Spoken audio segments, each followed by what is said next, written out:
learning to surrender to life, allowing the tides of change to take me to where I need to be for my own evolution, accepting and embracing the confusion, the anxiety, the excitement, while deeply knowing I can call upon my inner peace when I desire.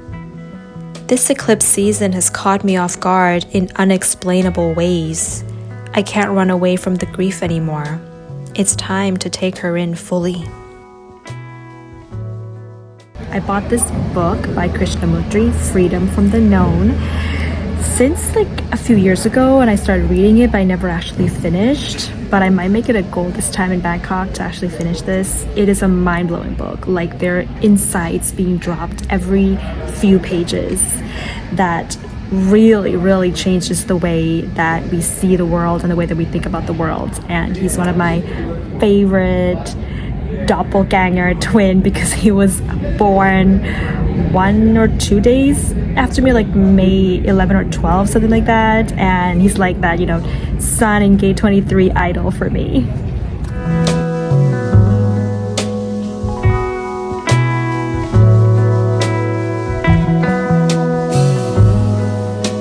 This was one of the first few times that I passed by the security where they check your passport and they don't actually say to me like "Sawadee krap" or "Sawadee ka."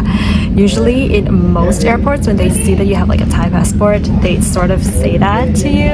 One of the things I love doing in airports is just browsing around in bookshops, but not actually buying any of the books there, but just kind of like knowing that there's like this free time where you can just browse, where you're just still waiting and you're not wasting time browsing around.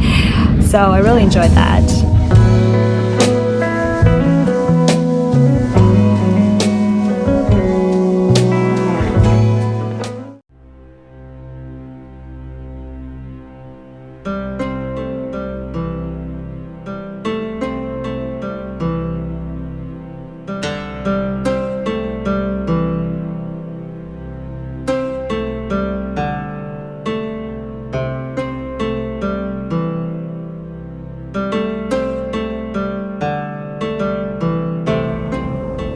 Hello my beautiful friends, and welcome to Bangkok. Thank you for joining me here. I got here about, I think, 2 to 3 days ago, and it's been very busy. I've been spending a lot of time with my mom, and we've been talking a lot about, well, we didn't really plan on it. We didn't really plan on talking about how we have been grieving since my dad died, but it just kind of came to it, and we grieved together a lot. And so I thought I would share with you like what's been happening a little bit and some of my tips that I have for you guys if you are dealing with grief, especially when it comes to like the loss of your loved ones, but just any kind of grief in general. This video might also apply to you. So it was really interesting because my mom was saying that like she couldn't sleep the night before I arrived because she was so excited to see me that she just couldn't get any sleep. But of course, that to me is signaling that there is something there that is maybe has been suppressed within her, and now she's really like all this energy is now starting to come out because I'm here. So what that actually was, when I got here, we had a really long conversation. It was an emotional conversation. There was a lot of listening, and I think that I haven't gone with her that deep, and we haven't really been that vulnerable and that open with each other in like a really long time. But it all came down to this feeling of insecurity and emptiness and loneliness. And I think that that is one of the hardest feelings to handle when we are going through a grieving process when it comes to the loss of a loved one. Is this feeling of yearning, like longing for them, but not being able to actually talk to them. And I think that that was a lot of what she was feeling. And she was also obviously feeling a lot of financial insecurity, which is something that I think is very common when, a wife loses her husband. And we got through it, we worked through it, we went really deep. And I think that a large part of what helps me to get through grieving, and I also think that it's still something that I have to still work with. I think it's very hard Grieving the death of my dad is one of like the hardest things that I've had to do in my life, and I haven't faced anything quite as challenging as that. But I think that feeling our feelings, like really feeling them, is really important when we're going through the grieving process. And it's because it's been 2 years that I can finally feel a little bit more comfortable to like sit here and like really share with you my experience of it, because I feel like I'm growing within the experience. There's like a lesson that I'm starting to get a sense of, like, okay, what's actually happening, how to handle it, so that I can finally talk to you guys about it. But to really feel our feelings is something that I think we've been taught as a society to sort of avoid and ignore, and we don't even know it. And I've noticed that some of the coping mechanisms that we have when it comes to our feelings is first to run away from it, is to like deny it completely. And that can be done through like traveling. It can be done through like spending money, getting lost in your work, getting obsessed with your work, getting lost in other relationships that we have, just to avoid being alone and really feeling what we are actually feeling. And sometimes we think we're coping because it's like, hey, we can have fun with our friends, you know, we can be very successful in our career. But at the end of the day, when we do have to be alone and we have to depend on ourselves and find emotional stability, we don't have it because we're not cultivating that for ourselves. So the first is to feel our feelings. And what I've really learned throughout these past few years is when you're feeling these feelings, you want to use your body to help you get there. Because it can be really hard to just like sit there, you know? Because emotions that are coming through are like these energy that are vibrating, they're traveling in your body, and they can be very chaotic and, you know, very energetic, and they have no place to go. So if you want to just sit there and feel your feelings, it's very hard. So what's helped me through to really feel my feelings is to allow myself to cry, but crying doesn't always work. There's sometimes we cry because we're so frustrated and we're tense and we're just like releasing, but we're not really feeling, right? We don't always feel when we cry. It can just be like a release, but we want to cry while we're actually feeling. And another thing that's sort of been helping me is also just posture, like body posture, movement, you know? Sometimes when we're feeling our feelings, maybe I need to curl up in my bed and it needs to be like in this curling position, just like depending on what I'm feeling. Or maybe the way that I'm feeling is, you know, more like I need to surrender. I need to surrender to life or something. And that's a different kind of feeling too.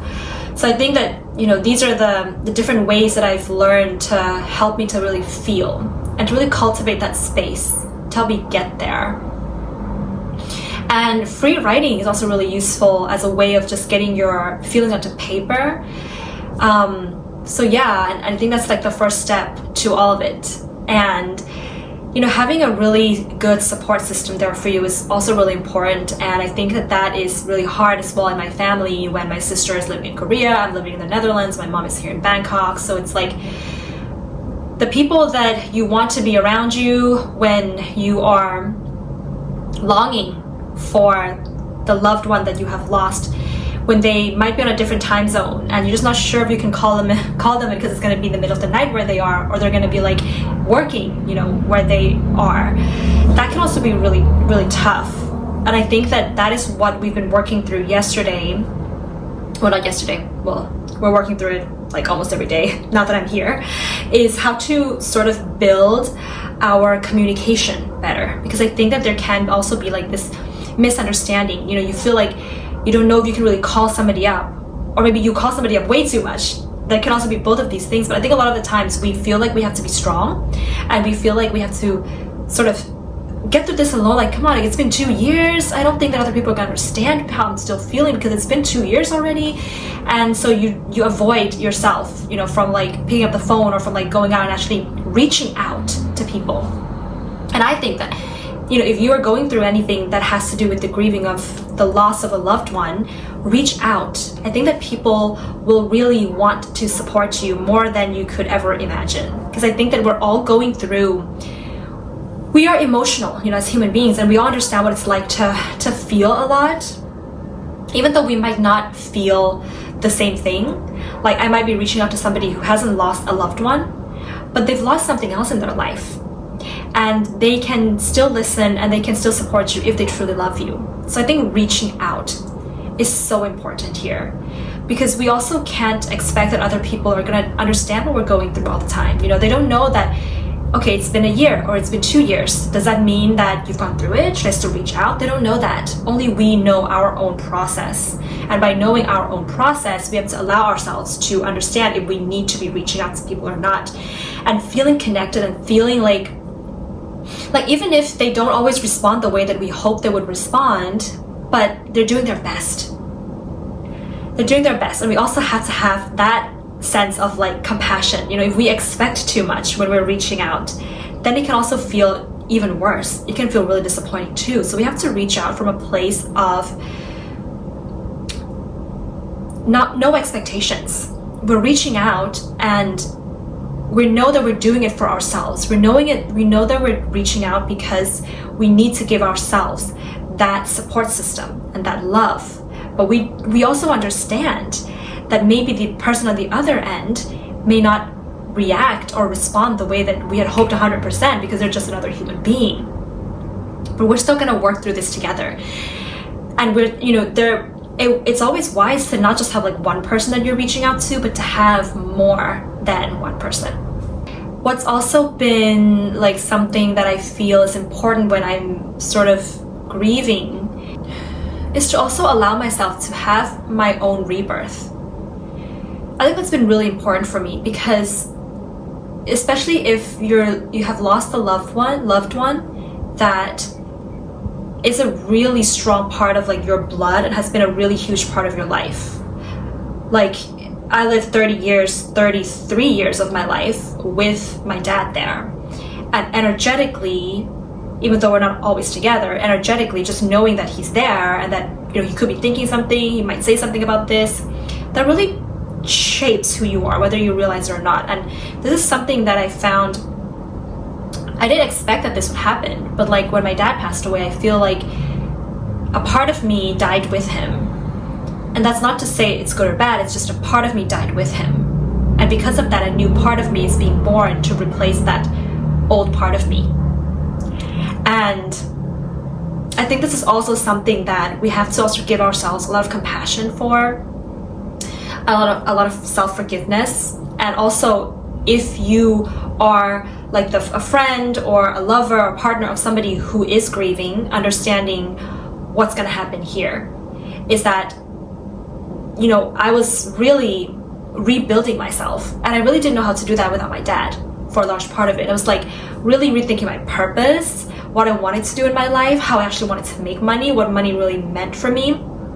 And of course with Saturn in the 8th house, and the moon, my moon and my Mars in the 2nd house, and my Chiron in the 2nd house, and I have Uranus in the 8th house, and Neptune in the 8th house, and Vesta in the 8th house, right? So I have this like huge like 8th house, 2nd house opposition, and it's always been sort of like playing out weirdly in my life. But after my dad died, it became like really clear, like, oh, this is how it's playing out in my life. This is how my self-worth, my values, and how I make money and how I view money and my inheritance is really becoming a large part of a theme of my life now. And I really have to be reborn into this new version of navigating these material things. And that's one of the reasons why I am here in Bangkok, is to handle all the inheritance and stuff like that. And I felt like growing up, like I was never really given the material comforts that I needed. If you guys have seen like my Venus in the 12th house video, I talked there a little bit about like I didn't grow up like having nice clothes or eating good food or anything like that. It was like it was held back by my family. But after my dad passed away, now there's like this inheritance that I'm getting, and I'm like, what am I gonna do with this money? And that is a whole new level of being. And for a large part of me, like, didn't want to take this inheritance. It has been 2 years because I felt a little bit like it's the last thing that I have of my dad, and if I did this last thing, then he would really be gone. Well, he is already gone, so this is how we can kind of like tell ourselves, right? But I think we have to give ourselves time, to sort of stumble and fall. And I think that what happens after a loved one dies, that you become a little bit like the third line, you know, in human design, is that you begin to try things out, experiment with things that maybe you didn't try before when they were around, because now you're stepping to this new version of yourself, and by trying all of these new things and becoming like a different and a new version of yourself, you stumble and fall and you make mistakes, and maybe you invest in things and you realize, oh, they didn't really matter, but I just invested in it because I'm trying to figure out who I really am without this person. And so that can be like a really chaotic time, and the last 2 years have been pretty chaotic for me, of trying to find my foundation again, of trying to go through this rebirth process. And I think that I need to give myself a lot of forgiveness and compassion for that, and I really hope that the people around me also give me compassion and forgiveness around that too, this feeling lost phase of my life. And I think that is really, really important too. And the last thing that I wanted to share with you guys when it comes to the grieving process of somebody that you love once you lose them, I think is also allowing yourself to just feel the joy of life, you know, allowing yourself to really celebrate life again, and sometimes to celebrate their death. I think this is something that's also like maybe really hard for my mom to do, is celebrating his death. But for me, you know, even before he passed away, I was like telling my partner, my boyfriend Aryan, why don't we, you know, try to go to my dad and say, let's have a celebration, you know, of your death. I mean, it sounds kind of crazy, but we knew that he wasn't going to make it because he was suffering with liver cancer for a year, and it was just deteriorating. You know, none of the chemotherapy didn't work, the radiation didn't work, surgeries didn't work, nothing was working. It was inevitable. And I wanted to at least have a really good time with him to celebrate this new journey that he's going on. But I think that in that moment, it was maybe not the right moment to sort of be doing that, and it's understandable. But now that he's on a new journey, and you know, he's always visiting me. His spirit is always visiting me.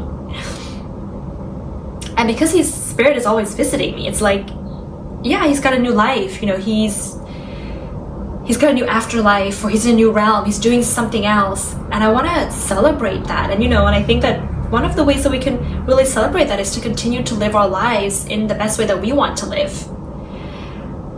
And of course, sometimes to remember them, but not in that sad way anymore, but in a way where, in this way of magic, the afterlife is magical and the other realms are magical. And I do believe that there is this other world that my dad is in, and that has his little garden there, and he's just doing what he loves there.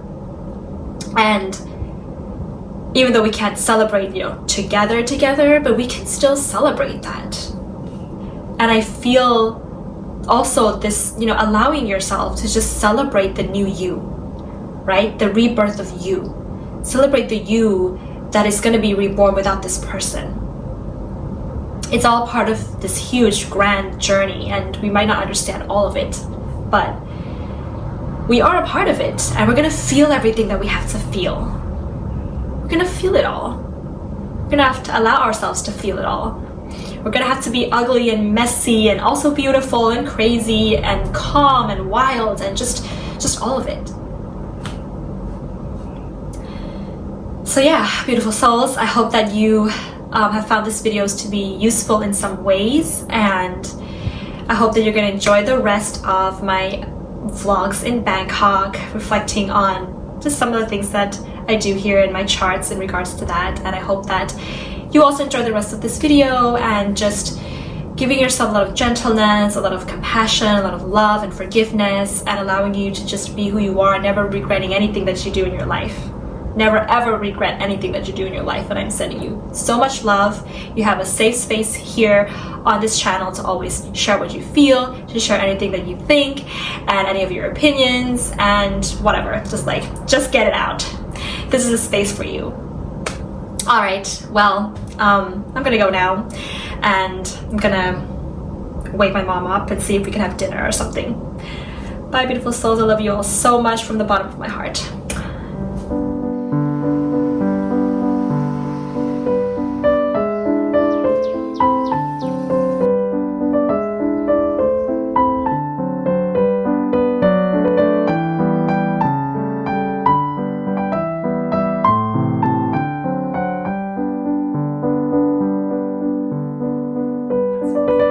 friends. I'm heading to a concert today with my mom. It's a Northeastern Thai music concert, and I decided to wear this outfit, which I think it's very elegant and simple as well. It was actually given to me by my mom, and it sort of has like this kind of pleats fabric, which is like really stretchy and can fit like different kinds of body shape. And you can see it's just very, very simple.